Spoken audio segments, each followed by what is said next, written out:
Graça e paz, igreja, amém? Hoje está light, eu que vou pregar. Irmãos, eu estava fazendo uma série de pregações e eu estou falando sobre confissões. Coisas que como é que a gente vai confessar se a gente não sabe que o que tem que confessar está errado, né? Então a ideia é justamente expor de uma forma prática coisas do dia a dia que a gente passa, que a gente vive, acha normal, mas que não é normal, é algo, pode ser até comum, mas é pecado, e tem que ser confessado. Também não quero reprovar vocês aqui, a Bíblia diz em Romanos 3:23, que todos pecaram e destituídos estão da glória de Deus. Então, quando a gente peca, a gente é separado da glória de Deus, não tem como. Mas quando entregamos a nossa vida a Jesus Cristo, Ele coloca a presença dEle no nosso interior e depois, nessa presença, temos que buscar cada vez mais a nossa vida em direção à glória do Senhor.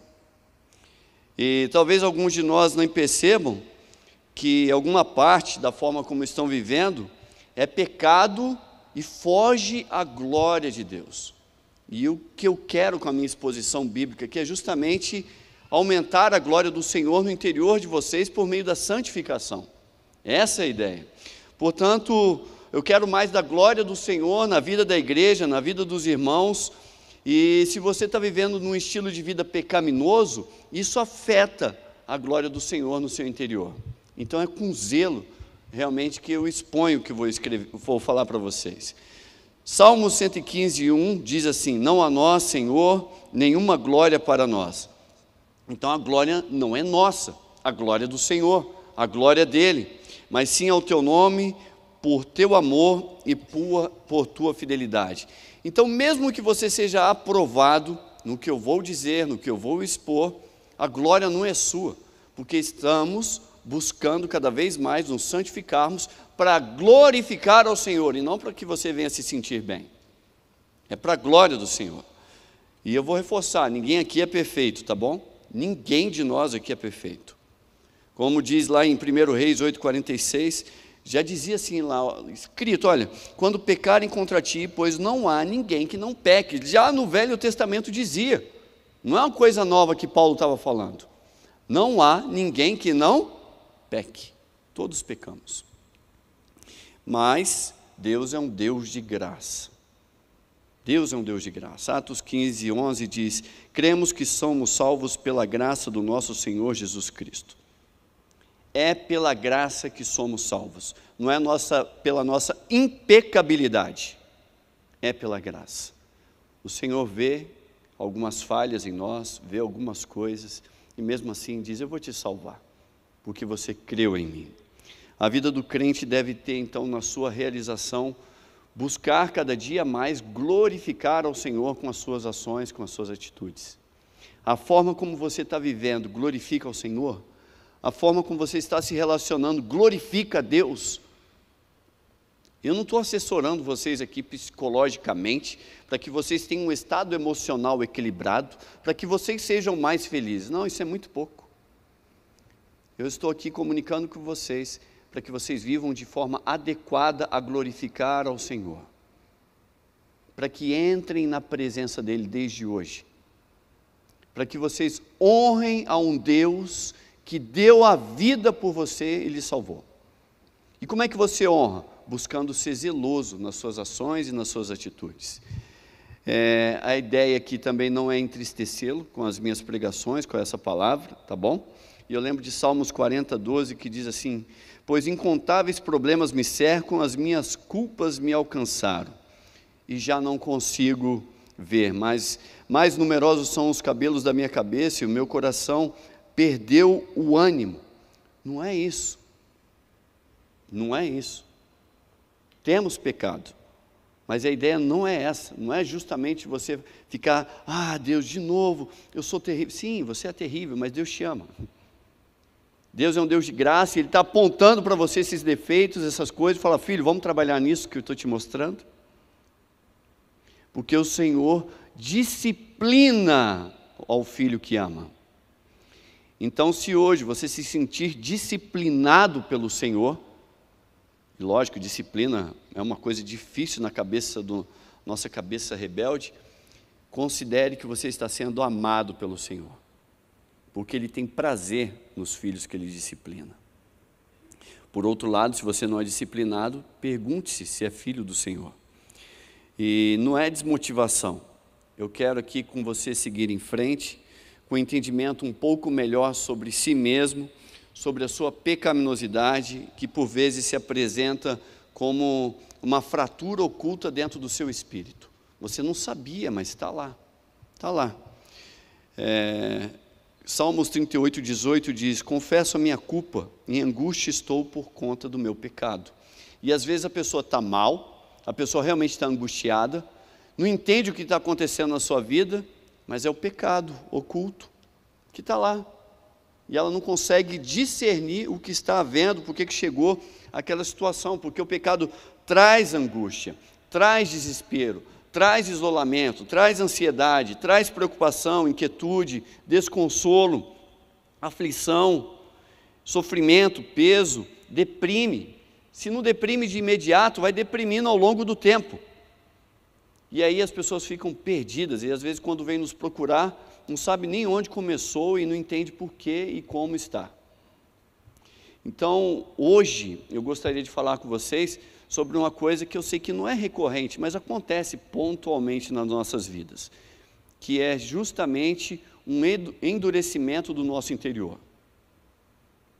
Mas num sentido assim, mais claro para vocês entenderem, teimosia.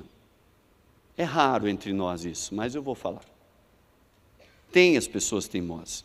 Quantos de nós somos chamados e já fomos assim, acusamos alguém de falar assim, ô cabeça dura. Já ouviram falar isso? Talvez não, né?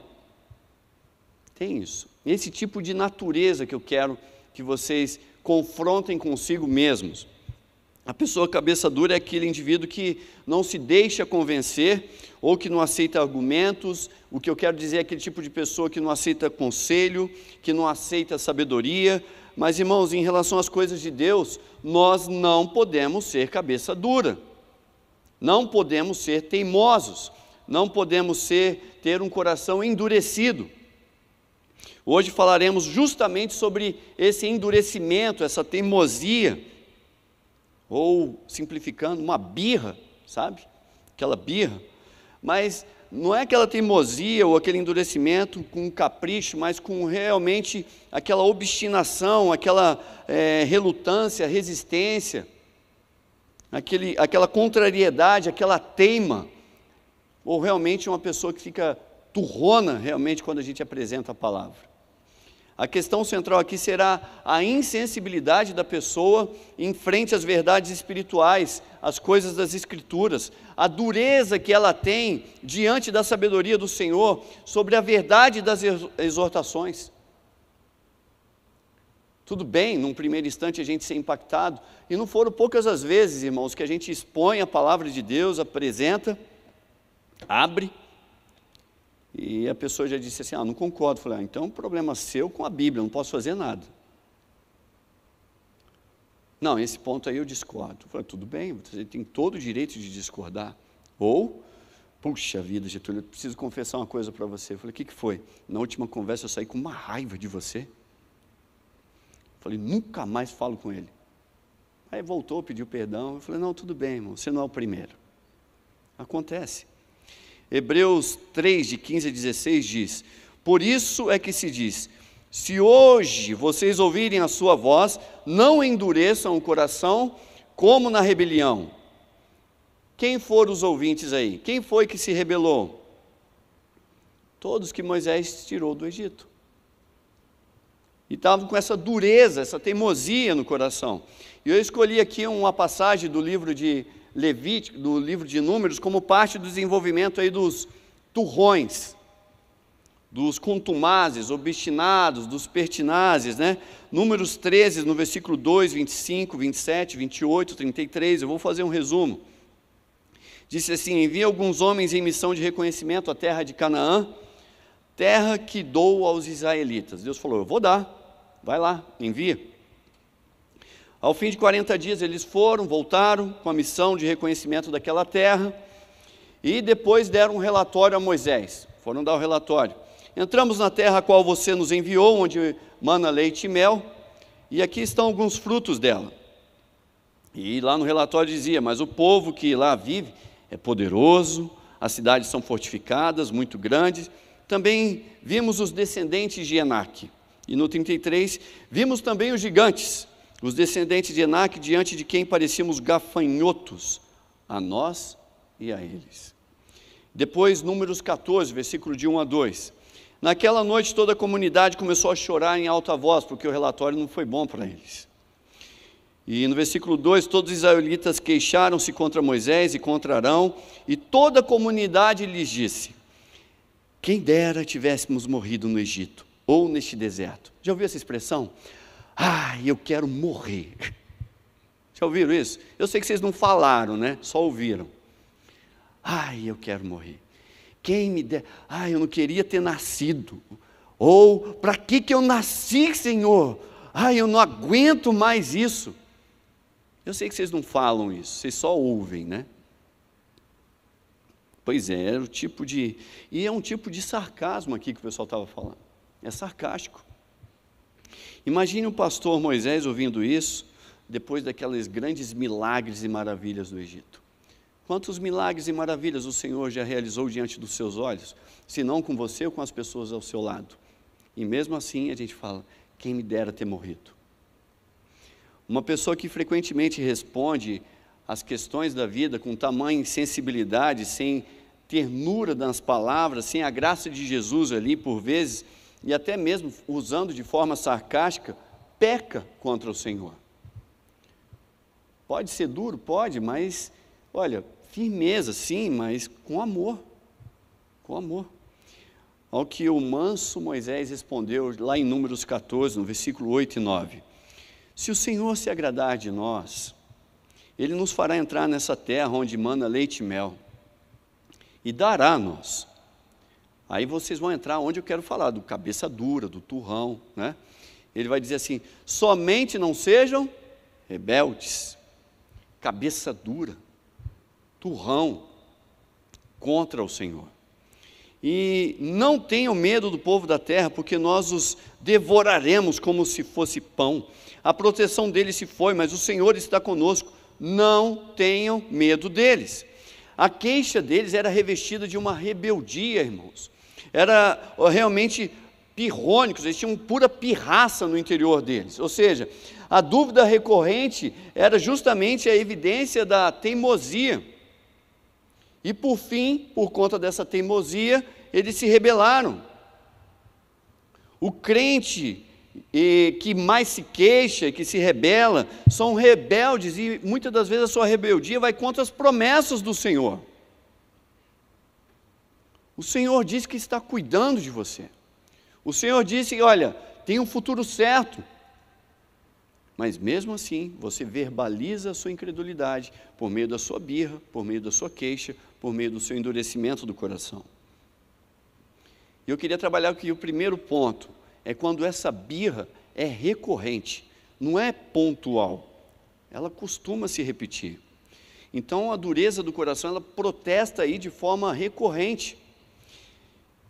Evidente normalmente naquela situação que você sabe que não muda, mas não por falta de habilidade, não porque são outras circunstâncias, mas simplesmente você não muda por uma teimosia interior.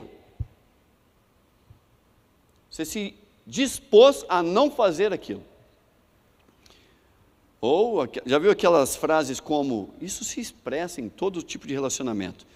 Olha, nem adianta me mandar fazer aquilo, porque aquilo eu não faço.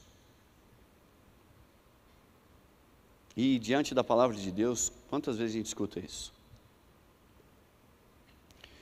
Pergunto, se o que está sendo pedido não é pecado, não ofende, qual é a razão do protesto recorrente e repetitivo em cima dessa colocação? Se não simplesmente um coração endurecido. Aí, continuando o texto lá, onde Moisés intercede pelo povo, Números 14, de 20 a 22. O Senhor respondeu, e o Moisés orou pelo povo, e o Senhor falou, olha, eu perdoei conforme você pediu. No entanto, juro pela glória do Senhor, que enche toda a terra, que nenhum dos que viram a glória e os sinais miraculosos que realizei no Egito, no deserto, ou na história de vocês, no passado, na vida de vocês, nas pessoas que estão ao seu lado, me puseram à prova e me desobedeceram quantas vezes aí? 10 vezes. Quantas birras vocês já fizeram? Quantas vezes vocês já disseram, isso não? Aí já é demais. Nem adianta me pedir. Quem me dera não tivesse o quê? Aí você vai casado, morrido, né? Vai um monte de coisa. Essa birra recorrente, essa repetição, essa reincidência, constância, são evidências de um coração endurecido. Números 14, de 39 a 42, vai dizendo lá, quando Moisés transmitiu essas palavras, os israelitas choraram amargamente. Tá, recorrência, birra, mas depois não adianta chorar. E vai chorar, e amargamente. Então já tratamos o primeiro ponto. A sua birra é recorrente. Se você já identificou no seu coração, peça perdão a Deus. Senhor, estou vendo que eu sou assim, em muitas questões. Outra, de endurecimento, é a obediência retardada. Então a teimosia, esse endurecimento, tem como uma das suas características o retardo da obediência. Por sua resistência, por sua renitência, por sua teima, você demora a obedecer para cumprir a ordem. Você sabe que tem que cumprir, mas você dá aquela enroladinha.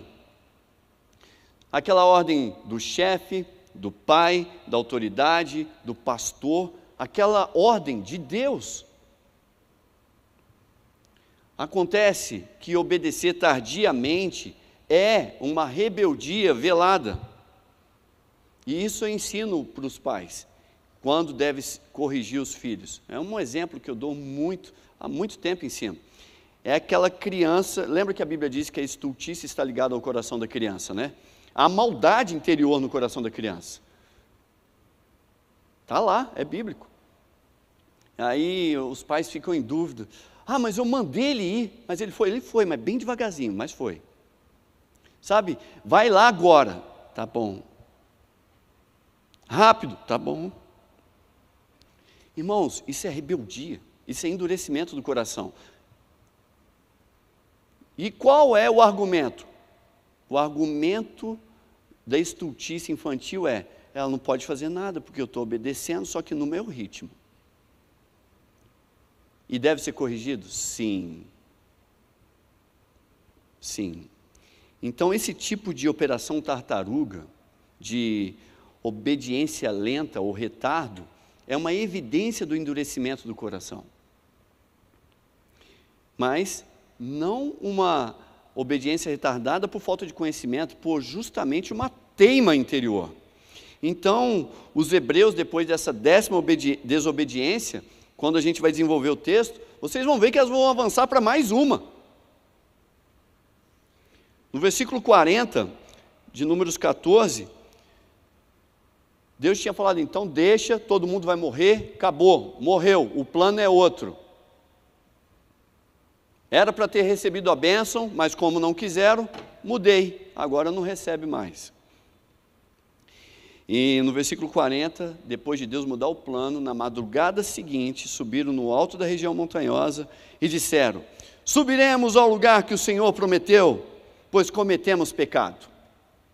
Eles estavam arrependidos, viram a desgraça que ia acontecer por conta da desobediência, e algo que Moisés alerta lá no versículo 41, mas por que vocês estão desobedecendo a ordem do Senhor? Isso não terá sucesso, já mudou, não é mais para entrar, a ordem é essa agora. Tarde demais. Abram o olho, irmãos. O tempo da obediência aí passou, a bênção passou, a ordem agora era outra, as consequências já estavam estabelecidas. Perdão, sim, Deus perdoou, mas houve remissão? Não, tudo bem, está perdoado, mas chega de terra prometida para vocês. As consequências ficaram, os efeitos ficaram. O resultado do pecado, vão beber daquele resultado e daquele cálice. E no versículo 42, depois de ouvir o conselho de Moisés, eles fizeram o quê? Sim, Moisés. Não subam, porque o Senhor não está com vocês, vocês serão derrotados pelos inimigos. Então, viver na desobediência e querer colher a bênção de Deus fora da ordem de Deus é petulância, atrevimento, desaforo, teimosia, endurecimento. Você está agindo contra a palavra de Deus e espera de Deus uma bênção? E no versículo 45 do 14, está aí a resposta a essa petulância, esse desaforo, esse atrevimento, que é esperar a bênção de Deus desobedecendo Deus. E às vezes a gente vem aqui para frente, Senhor, abençoa, o que foi? Pai, puxa vida, Senhor, que o meu chefe não me pegue dormindo no banheiro. É umas coisas doidas assim.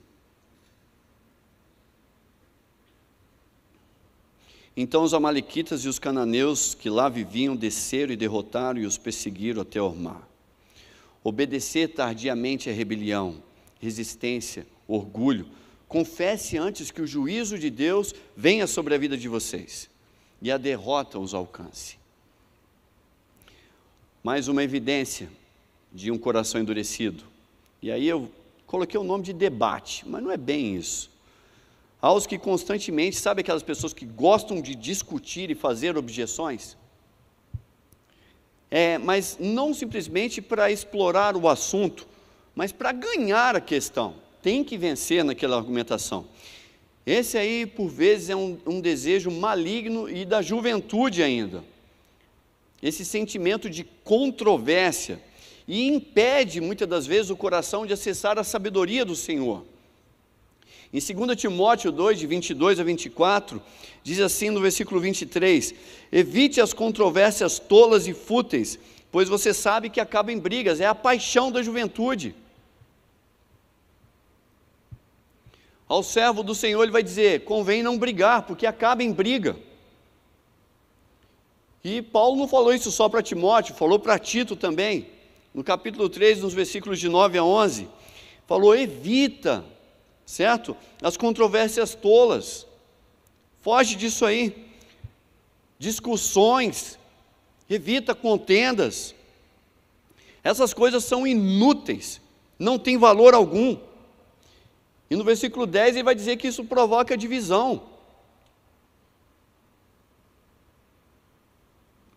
E no versículo 11 fala, olha, essa pessoa se perverteu e está em pecado. E não adianta conversar. Esses aí naturalmente são tomados de um reflexo que gosta de fazer objeção. E vazio. Mas porque quer vencer com as suas argumentações, discussões, o seu ponto de vista. São completamente inflexíveis. E esse é um outro ponto, a inflexibilidade. Já conversou com pessoas onde você mostra o caminho da sabedoria, do conhecimento? Sabedoria que eu digo assim para tomar boas decisões, aquela sabedoria do alto, mostra o que Deus diz, aponta as consequências das ações daquilo, mas a atitude recorrente é a teimosia. Não é por falta de habilidade, é aquela obstinação de, estou nem aí, continuo fazendo. E o indivíduo insiste em quebrar a cara e não assume. No texto de Crônicas, vemos alguns sábios aconselhando um jovem. Segundo Crônicas 10, de 7 a 8. E estão lá. Eles responderam, se hoje fores bom para esse povo, os anciãos lá, os sábios, aconselhando o jovem, e se o agradares e lhe deres a resposta favorável, eles sempre serão os teus servos. Está aí a sabedoria, o conhecimento, dando ao jovem aquilo. Ao que esse jovem, no versículo 8, Roboão, contudo, rejeitou o conselho que as autoridades de Israel lhe tinham dado.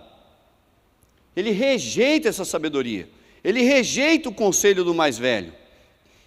E consultou jovens que haviam crescido com ele e o estavam servindo. E ele bebeu da sabedoria e do conselho dos jovens da idade dele. E o resultado foi desgraça. O endurecimento da alma torna a pessoa normalmente inflexível, obstinada e irreconciliável. Turrona. E não somente isso, ainda caminha por uma prepotência e severidade. Não é que ele se acha, ele tem certeza que é. É o cara que se acha bom. Um superior que se dirige ao subordinado, sem compaixão, com dureza, ou um subordinado que tem uma atitude insolente em relação ao chefe. Em ambos os casos, tudo isso é uma expressão de um coração duro. São pessoas que por vezes agem com atrevimento, grosseria, de forma injuriosa, desaforada e senhoril. E muitas das vezes sugestionando com ordem, se não na forma de falar, mas nas suas atitudes. Eu sei o que foi dito, tá? Mas farei mesmo assim do meu jeito. Agir assim é pecado. As palavras e os modos desses são marcadas pela insolência, pelo desapreço, pelo desrespeito. Observe aí 1 Reis 12, 13. Ainda continuando lá aquela história. Mas o rei Roboão lhes respondeu asperamente, rejeitando o conselho das autoridades de Israel. Não foi apenas uma rejeição, a forma da rejeição também foi pecaminosa, porque tem as suas palavras marcadas por insolência, fala ou responde de forma desrespeitosa, senhoril, ou seja, por cima ali da carne seca, por vezes em palavras, outras em silêncio ou em pensamentos. Às vezes vai dizer assim, olha, eu sou mais inteligente, sou estudado, ou não, eu sei que eu sou mais inteligente que isso. Quem são vocês para falar assim comigo? Ah, esse pessoal é velho, ultrapassado, sabe de nada. Eu é que mando aqui. Eu já sou adulto, tenho 18 anos, já sei bem o que quero da minha vida. E Paulo, tendo em mente o padrão familiar, não é o jeito que as famílias se relacionam, o padrão bíblico familiar, orienta lá o jovem Timóteo como deve ser a comunicação. 1 Timóteo 5, de 1 a 2, se vocês analisarem e reverem o texto, vocês verão que é o seguinte, que o nosso falar não deve ser áspero, mas sim doce e puro. Doce e puro, e a referência que Paulo usa, é como deve ser a resposta do filho em relação ao seu pai, dirigido à sua mãe, em relação aos seus irmãos. Ah, se não é assim, se você erra com pai, mãe e irmão, você erra com todos. E Paulo faz justamente essa analogia. Responda aos mais velhos como pai. Como é que você fala com seu pai? As mais velhas como mães, os da mesma idade como irmãos, que deve ser doce, deve ser puro na forma de falar. A forma da resposta de Roboão contraria justamente a honra bíblica. Em Levítico 19, 32 diz assim, levantem-se na presença dos idosos. Aqui tem uma questão mecânica do movimento, mas o que tange o coração aqui é a honra, a deferência que é dada aos idosos. Honre os anciãos. Em outras versões, honrarás a face do velho. O problema é que ninguém quer ser velho também hoje, né? Tema o seu Deus. E ele diz, Sabe por que eu estou falando isso? Porque eu sou o Senhor. Ele não está dizendo não é porque é a cultura, não é porque é a moda, não é porque... Não, porque eu sou o Senhor. Em Filipenses 2:3 diz assim: mas humildemente considerem os outros superiores a si mesmos. Então as palavras, as atitudes, elas devem ser marcadas justamente por essa humildade, não por insolência, não por insubordinação, porque insubordinação e insolência são características de um coração endurecido. Se isso tem sido parte da sua natureza, arrependa-se. Outra evidência justamente é a maximização da imagem pessoal, que é muito comum hoje no meio das redes sociais isso, aquela luta para sobreestimar, supervalorizar e exagerar um pouquinho o conceito próprio diante dos outros. Assim como os fariseus fizeram no passado, com aquele forte desejo de mostrar mais do que ele realmente é, nos seus modos de dizer, na sua forma de fazer. São expressões de um coração endurecido. João 12, de 3-6 diz, explorando o texto: então Maria pegou um frasco de nardo puro, que era o perfume caríssimo da época, derramou sobre os pés de Jesus e enxugou com seus cabelos, e a casa encheu-se com a fragrância do perfume. Mas um dos seus discípulos, Judas Iscariotes, que mais tarde iria traí-lo, fez uma objeção. Aquele movimento social, aquela campanha, sabe? Aquela oferta, não, oferta para os pobres sim, mas para o Senhor nada. Disse assim: porque este perfume não foi vendido e o dinheiro dado aos pobres seriam 300 denários. Ele não falou isso por se interessar pelos pobres, mas porque era o quê? Ladrão. O charlatanismo de Judas, irmãos, hoje está claro para vocês aqui no texto, mas na época deles, os que conviviam com Judas, esse charlatanismo era tão trabalhado, de uma forma tão pedante de ser, trapaceira, mostrava um tal embuste na situação, como os fariseus que oravam em alta voz em um lugar público para ser visto que eram piedosos. Ele era revestido aqui de tamanho capricho e dissimulação, que pode até resultar num sucesso temporário daquela imagem. Observe isso em João 13, de 21-22. Depois de dizer isso, que Jesus falou: um de vós me trairá, né? Jesus perturbou-se em seu espírito e declarou: digo-lhes que certamente um de vocês vai me trair. Hoje, olhando o texto, vocês já sabem quem são, é ou não é? Mas os 12 que estavam lá, seus discípulos olharam uns para os outros, sem saber a quem ele se referia. Teve gente que falou: será que sou eu, Senhor? Ele suspeitava até de si mesmo, mas não conseguia suspeitar de Judas. Será que o cara era bom?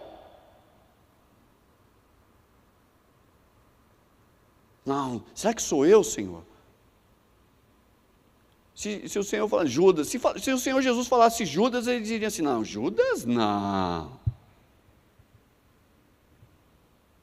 Talvez como os discípulos ainda nós não podemos identificar no meio dos nossos esse embusteiro, esse farsante, enganador, mas cabe você a refletir sobre si mesmo e fazer diferente de Judas. Ainda há tempo para qualquer farsante se arrepender. E uma outra questão do endurecimento do coração é o vitimismo. Como Saul, muitos se ofendem de forma fácil e constante com as ações dos outros. Isso é fruto de um coração endurecido também, de pouca misericórdia e pouca compaixão. Se você acha que tudo tem relação com você, isso é fruto de um coração duro, julgando que o mundo, as pessoas, as circunstâncias devem gravitar em prol de si. Você é o sol do universo. E quando a gente vai olhar em 1 Samuel 19, de 4-5, Jonatas, que era o filho de Saul, falou bem de Davi. E falou bem ao seu pai. E Davi não tinha falta alguma, pelo contrário, que tudo que Davi tinha realizado tinha sido de grande vantagem para Saul, que era o rei, arriscando inclusive a própria vida ao matar Golias, elogiando ali Davi para Saul.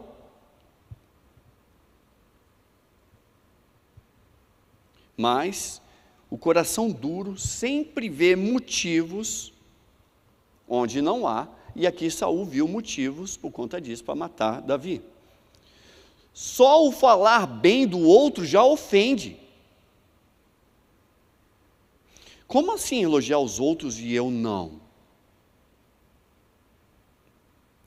Elogiar o inimigo, então, nem pensar. É a morte. Afinal, toda admiração, glória e honra tem que ser dada a si, né? Volta lá para mim. E no 1 Samuel 20, de 28 a 33, depois de Jonatas autorizar legalmente uma viagem de Davi, e Davi por isso faltou ao jantar que tinha com Saul, Saul ficou irado. E Jonatas perguntou para o pai, mas pai, por que Davi tem que morrer? O que ele fez? Só de perguntar, a pergunta já ofende também. E aí, o papai, a Saul, atirou carinhosamente uma lança para matar o filho. Ao que Jonatas desviou. E assim são, iras, lanças, são deferidas assim, de forma constante, quando de coração endurecido é ofendido. Isso se justifica ainda na sua defensiva. E muitas das vezes, na mesma moeda, já se torna vingativo, diante de críticas, incompreensões e confrontações. Que em 1 Samuel 20, nos versículos 30 a 31, a ira de Saul se acendeu contra Jonatas, e ele disse, é um primeiro palavrão dentro da Bíblia, filho de uma mulher perversa e rebelde. Ele xingou, entenderam aí? Ele xingou. Meu irmão, está na Bíblia, pode falar palavrão. Não, nem tudo que está lá é um exemplo para seguir. Será que eu não sei que você tem apoiado o filho de Jessé? Para a sua própria vergonha, para a vergonha daquele que deu a luz? Como assim, Saul está dizendo, você não está no meu time? Como assim, você não me apoia? E continuou se justificando no versículo 31. Enquanto o filho de Jessé viver, nem você, nem o reino serão estabelecidos. Ainda coloca o outro. Você não está vendo? Você tem que jogar no meu time. Ei, Jonatas, olha, isso não tem relação só comigo não entende? É a típica manipulação vitimista. Você não está vendo? Olha o que ele fez comigo. A postura de Jonatas era contrária de seu pai, mas completamente alinhada com a justiça do Senhor. O de coração duro, pirracento, teimoso, está constantemente aborrecido e revestido de uma impaciência, irritação, nervosismo, fazendo todo tipo de exigências manipulativas. Exigências. Mas um crente maduro já age como Paulo. Em Filemão 1, de 8, no versículos 8 a 9, Paulo diz assim, olha, por isso eu mesmo, tendo em Cristo plena liberdade para mandar que você cumpra o seu dever. Então Paulo está dizendo assim, olha, eu, como servo do Senhor Jesus Cristo, tá certo? Como realmente discípulo, eu tenho autoridade para mandar, faça isso. Mas o amor, a maturidade cristã em Paulo o faz dizer assim no versículo 9, prefiro fazer um apelo com base no amor.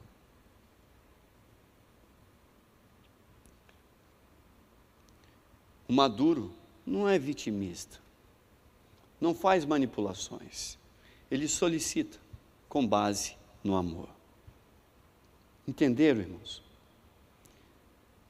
Então isso é uma das questões que essa teimosia acende no nosso coração. E se revela de várias formas, como eu coloquei aqui. E desde lá de Moisés, o que Deus quer? Se você identificou isso no seu coração. Levítico 5:5 diz: quando alguém for culpado de qualquer dessas coisas, confessará em que pecou. Só confesse. Senhor, eu sou esse pirracento, rebelde, coração endurecido. Eu sou esse cabeça dura. Deus, como eu sou vitimista. E não há chance alguma da gente entrar no descanso do Senhor sem a presença do Espírito Santo no nosso interior. Essa pregação aqui, se você não é crente, ela não é comportamental. Eu não estou querendo aqui melhorar as relações e trazer uma atmosfera melhor dentro da sua casa. Não. Eu estou dizendo aquele que já é salvo espiritualmente, que modifique as suas ações para honrar e glorificar ao Senhor.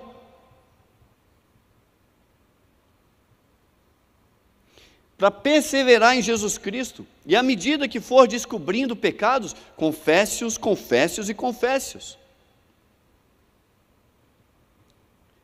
Identificou alguma forma de pecado hoje?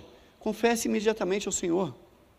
Verifique o seu coração para que o seu comportamento honre e glorifique a Deus. Deus, eu identifiquei mais uma coisinha a trabalhar no meu interior. E é isso que alegra o coração de Deus. Que bom, filho. Vamos desenvolver isso.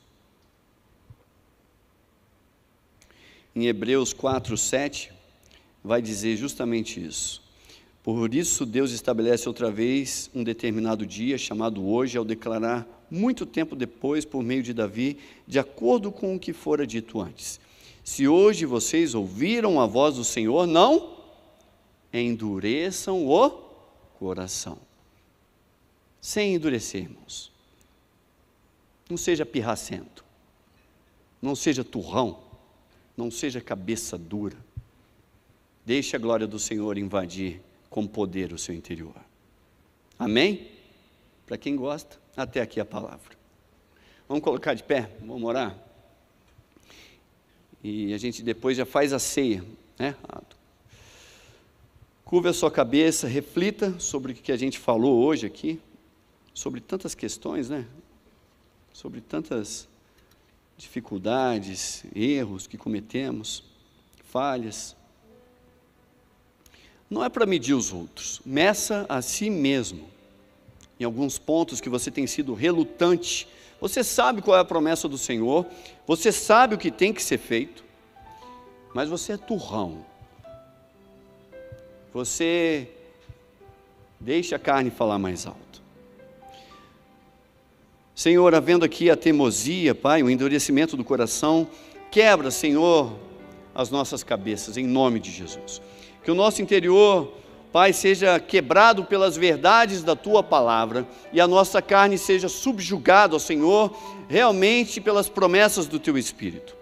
Os que ouviram essa mensagem, ó Pai, e identificaram ali no seu interior um desalinhamento com a Sua palavra, que arrependam-se em nome de Jesus, ó Deus.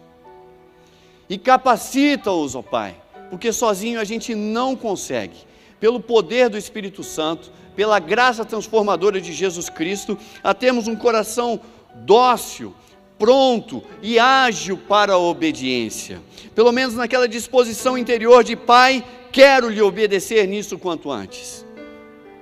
Que todo endurecimento, altivez, ó Pai, que se levante contra o conhecimento Teu, seja contido, ó Deus, aquelas obediências de Jesus Cristo, em nome dEle. Dá-nos, ó Deus, um coração igual do Teu Filho Jesus, pronto para obedecer, um coração servil, manso, humilde e doce. Em nome dEle que eu oro. Amém e amém. Irmãos, olha, não se abatam. Não se abatam. É pela graça que somos salvos. O que Deus apresenta são áreas para trabalharmos nas nossas vidas. Diz em Efésios 2:4 que Deus é riquíssimo em misericórdia, mais do que a nós em relação a nós mesmos. E pelo seu muito amor é que Ele nos amou, não é porque a gente não erra, é porque Ele ama mesmo, apesar do que somos. E estando ainda mortos em nossas ofensas, Ele nos vivificou juntamente com Cristo. Então, se você tem Cristo Jesus e identificou no seu interior essa pecaminosidade, arrependa-se, mas você continua vivo para o Senhor Jesus. E vamos celebrar isso com um memorial. Alguém esqueceu de pegar aqui? Levante a sua mãozinha, quem está com problema, quem está sem. Precisa ligar a luz aí, Edu? Alguém ficou sem?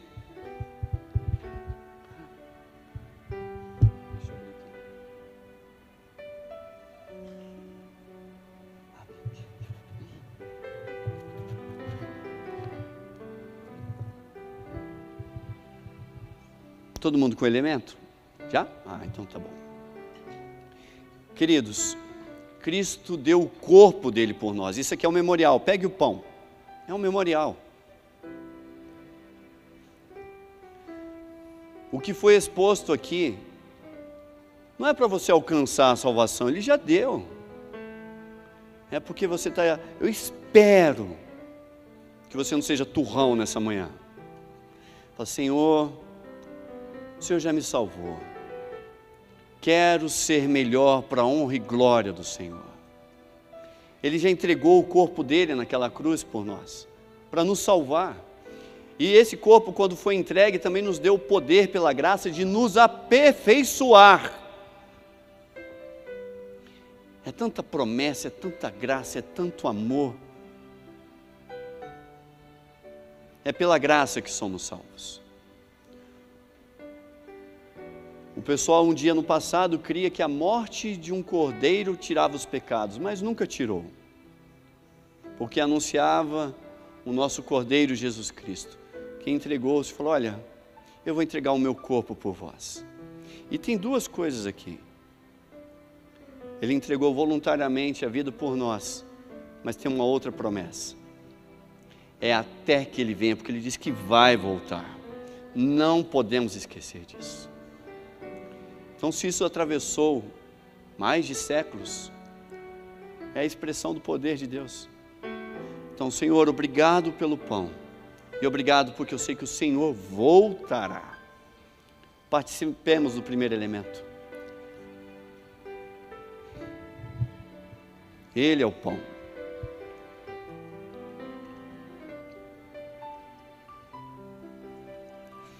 Igualmente também Ele derramou o sangue por nós,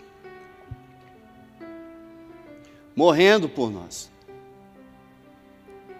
E tem a mesma mensagem. É o sangue que nos purifica de todo pecado. É o sangue que nos salva. É o sangue que é a evidência e a promessa de que Ele voltará. Um dia já não será necessário cearmos aqui. Sabe por quê? Porque Ele voltou. Ele voltou. Então beba, tendo essa mesma esperança. Senhor, obrigado pelo sangue que lavou os meus pecados. E obrigado porque um dia eu ceiarei contigo. Participe do segundo alimento. Senhor, digno és, ó Pai, da nossa adoração, ó Deus. Pai, que venhamos viver de forma digna com o chamado. Obrigado pelo teu grande amor, ó Deus. E nos ajuda a sermos zelosos na nossa forma de viver. Sei que o Senhor Jesus deu na vida por nós e nos capacita. E eu sei que o Senhor está nos preparando para isso. Nos capacita a sermos mais semelhantes ao teu Filho. Coração doce, humilde, manso, terno e pronto a obedecer. Muito obrigado ao Senhor por tamanha graça e misericórdia, pelo muito amor com que nos salvou, Deus. Muito obrigado, Pai. E a graça salvadora de Jesus Cristo, que nos capacita nos fortalece, nos aperfeiçoa. O amor de Deus, a consolação do Espírito Santo, que é o selo marcado da nossa salvação, seja conosco hoje e para sempre. Amém. Vão na paz, que Deus abençoe, irmãos. Boa semana.